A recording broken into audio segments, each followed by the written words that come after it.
안녕하세요. 나그네계 교우 여러분. 평안하시죠? 어려운 시기입니다.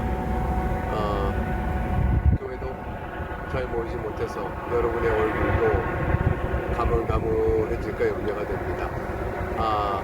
잘 맥체인 성경 읽기 이 동영상을 잘 읽고 계시기를 바라면서 오늘도 녹화를 계속해 나아갑니다.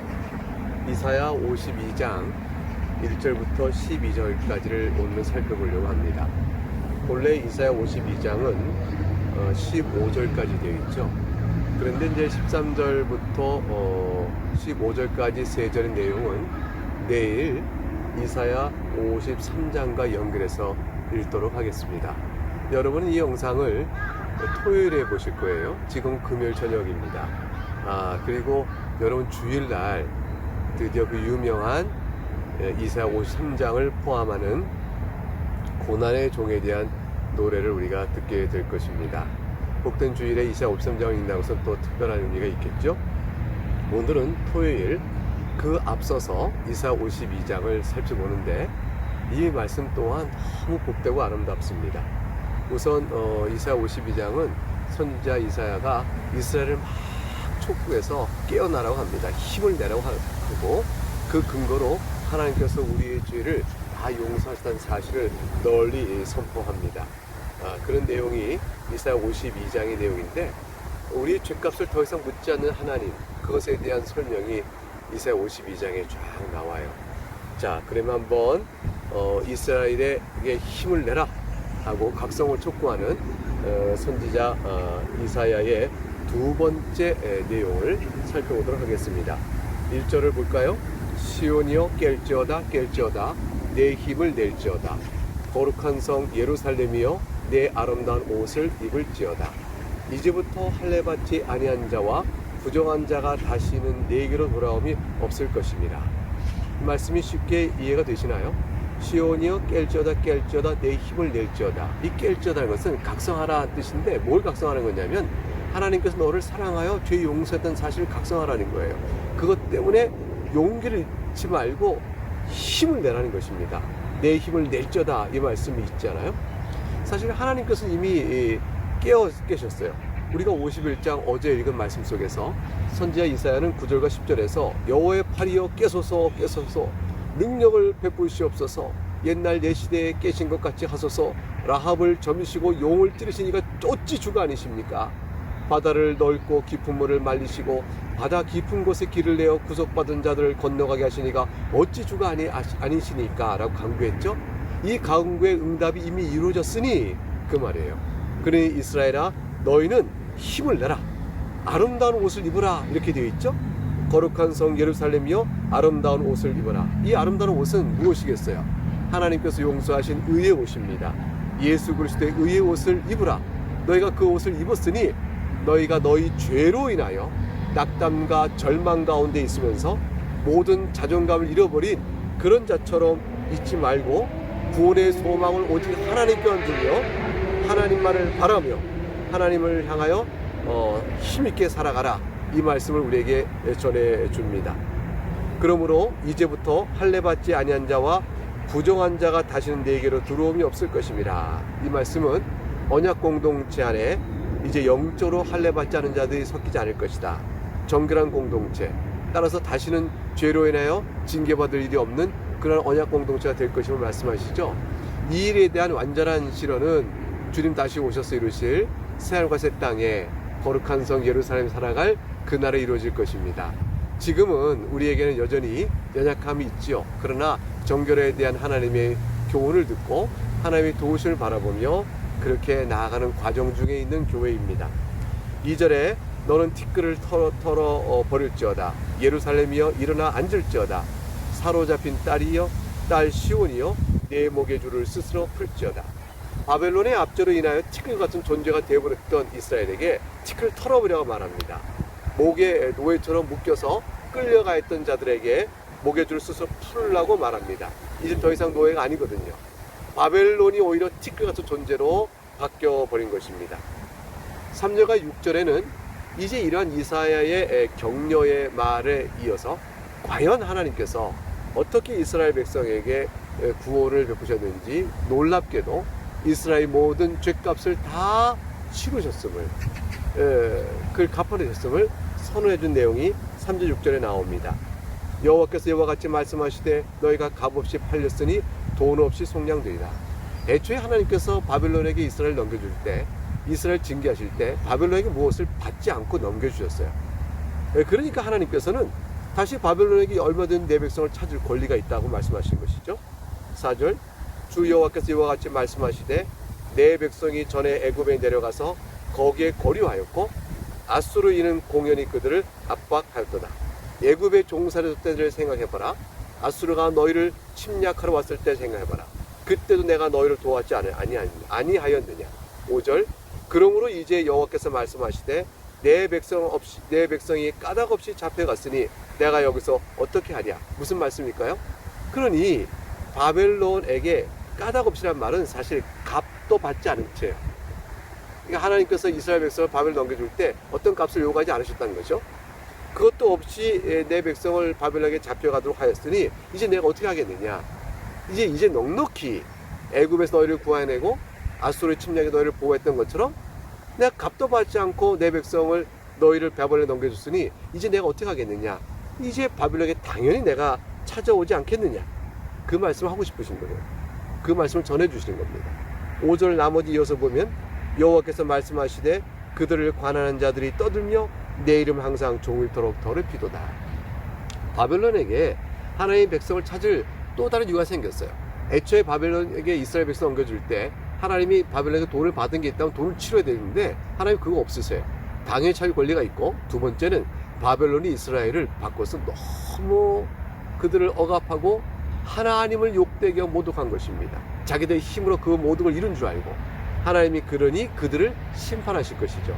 심판하심으로 이스라엘 백성을 구원해내시는 일을 하시게 되는 겁니다. 6절 그러므로 내 백성은 내 이름을 알리라. 그러므로 그날에는 그들이 이 말을 하는 자가 나인 줄을 알리라. 내가 여기 있느니라. 구원하실 것을 선언하십니다. 7절과 12절은 이러한 사실에 근거해서 이스라엘 백성에게 다시금 힘을 내라고 촉구하는 이사야 선지의 내용입니다. 7절 유명한 말씀이 나와요. 좋은 소식을 전하며 평화를 공포하며 복된 좋은 소식을 가져오며 구원을 공포하며 시온을 향하여 이르기를 내 하나님이 통치하신다 하는 자의 산을 넘는 발이 어찌 그리 아름다운가. 여러분 이 말씀 익숙하시죠? 네, 이 말씀이 신약 성경 로마서에 나오는 말씀이죠. 로마서 10장의 사도 바울은 복음을 전한 자의 그 복된 걸음, 그것을 이제 쭉 선포하면서 바로 이사야 52장 7절의 말씀을 인용합니다. 우리에게 적용한다면 이 말씀이 어떻게 될까요? 죄로 말미암아 사망이 우리 가운데 왕노릇하고 있습니다. 그런데 그런 인생이었던 우리를 그리스도께서 구원하여 내신 것이죠. 하나님의 백성이요 자녀가 되는 권세를 우리에게 베풀어 주셨으니 이 놀라운 복음을 선포하는 일이 얼마나 기쁜가, 그것을 우리에게 전해주고 있는 내용이죠. 8절 내 파수꾼들의 소리로다. 그들이 소리를 높여 일제히 노래하니 이는 여호와께서 시온으로 돌아오실 때에 그들의 눈이 마주 보리로다. 무슨 말씀일까요? 파수꾼이 막내에서 멀리 내다봅니다. 저 멀리서 옵니다. 누가 오는가 했더니 전쟁에서 승리하는 왕이 자기 병력 끌고 옵니다. 승리하는 왕의 귀환, 그것을 바라보는 막내에 있던 파수꾼은 얼마나 기뻐하며 소리를 외칠까요? 사랑하는 여러분, 예수 그리스도의 복음을 듣는 것은 바로 그와 같은 것이에요. 우리를 죄로 말미암아 사망 가운데 짓밟고 있던 마귀의 세력을 다 격파하시고 예수님께서 십자가에서 모든 죄를 속량하시고 이제 부활하심으로 우리의 왕으로 우리에게 복음을 전하러 오십니다. 우리가 어찌 살 길이 있는가, 위로가 있는가 살피고 있을 때 주님께서 우리에게 찾아오시는 것이죠. 승리한 왕의 모습으로 돌아오십니다. 재림 때에 우리가 주님을 보면 얼마나 기쁠까요? 이 놀라운 사실을 우리가 고백하지 않겠어요? 아니, 우리 영혼이 짧은 인생 다 살고 내 육체는 땅에 묻지만 내 영혼이 주님을 배울 그날이 될 때 우리가 얼마나 기쁠까요? 막내에서 승리하고 돌아오는 왕의 모습을 보는 파수꾼 같지 않겠습니까? 9절 너 예루살렘의 황폐한 곳들아 기쁜 소리를 내어 함께 노래할지어다. 이는 여호와께서 그의 백성을 위로하셨고 예루살렘을 구속하셨습니다. 우리의 찬양이 바로 이것일 거예요. 내 영혼은 황폐하였으나 주님께서 새로 회복해 주신 것이고 내 육신은 썩겠으나 다시 살리실 것이란 말이죠. 그러니 함께 우리가 노래하자. 우리의 위로는 누구에게 있는가? 바로 여호와 하나님께 있도다. 우리 주 예수 그리스도에게 있도다. 이렇게 말할 수 있겠죠. 우리에게 참된 위로는 오직 그리스도이십니다. 예수 그리스도 말미암아 받는 죄사함 받는 일, 이것이 모든 인생의 참된 위로요, 진정한 위로입니다. 여러분의 인생이 어떻게 살든지, 어떤 모양으로 살든지, 지금 어떤 형편에 놓여 있든지 예수 그리스도만이 우리의 참된 위로가 된다는 사실을 여러분 깨달아라. 그 앞에 나올 수 있기를 주의 이름으로 축복합니다.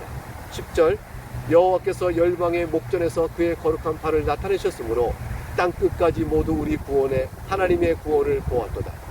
우리 구원이 오직 하나님의 능력으로만 되는 이름을 선포하죠. 열방의 목전에서 그의 거룩한 팔을 나타냈다는 것은 하나님의 능력을 나타내 보이시는 일입니다.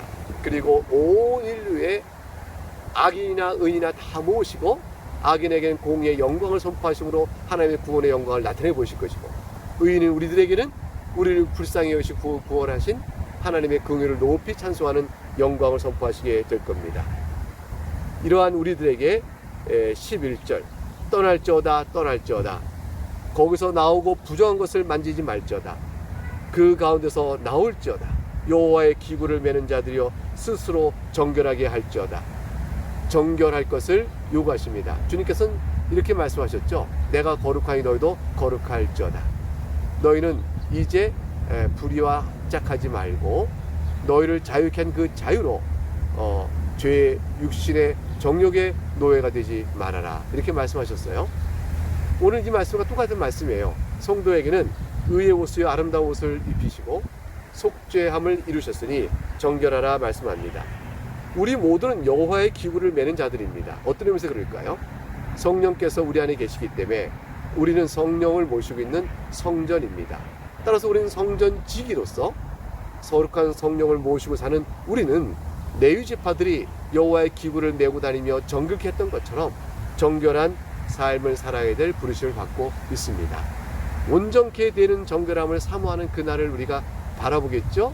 주께서 다시 오셔서 이루실 그날이 될 때, 우리 영혼이 낙원에 이르게 될 때 우리는 비로소 완전한 성화를 이루게 되는 큰 기쁨을 누리게 될 것입니다. 그날을 바라보면서 이 땅에 사는 우리들은 영적인 싸움 가운데 있으면서 오라 나는 곤고한 사람이로라 말하지만, 그러나 그리스도 안에서 내가 기뻐한다 이를 노래하게 되는 우리가 될 것입니다. 오늘 살피는 마지막 절 12절 보겠습니다. 여호와께서 너희 앞에서 행하시며 이스라엘의 하나님이 너희 뒤에서 호위하시리니 너희가 황급히 나오지 아니하며 도망하듯 다니지 아니하리라. 여호와께서 우리 앞에서 행하시고 또 뒤에서 우리를 호위해 주십니다. 그러니까 이것은 완전한 구원이요 완전한 보호입니다. 우리가 황급히 나오거나 도망치듯 할 필요가 없습니다. 모든 악의 세력으로부터 완전히 구원하시고 붙드시는 하나님의 성도의 견이 끝까지 보호하시고 이끌어 주시는 하나님의 사랑을 우리가 알 수가 있습니다. 성도의 거룩한 삶, 성도의 구원은 이미 이루어진 것입니다. 앞으로도 이것을 성취할 날을 바라보며 오늘 하루하루 살아가는데 하나님께서 앞에서 끌어주시고 뒤에서 밀어주시며 우리를 지켜준다는 생각을 우리가 꼭 잊지 말아야겠습니다. 약속의 말씀 이기 때문입니다. 여러분의 삶은 어쩌든지 예수 그리스도 안에서 든든히 서가는 믿음의 삶으로 한평생 이루어질 것임을 굳게 믿으시고 오늘 하루도 주 안에서 넉넉한 승리를 맛보실 수 있기를 바라겠습니다. 감사합니다.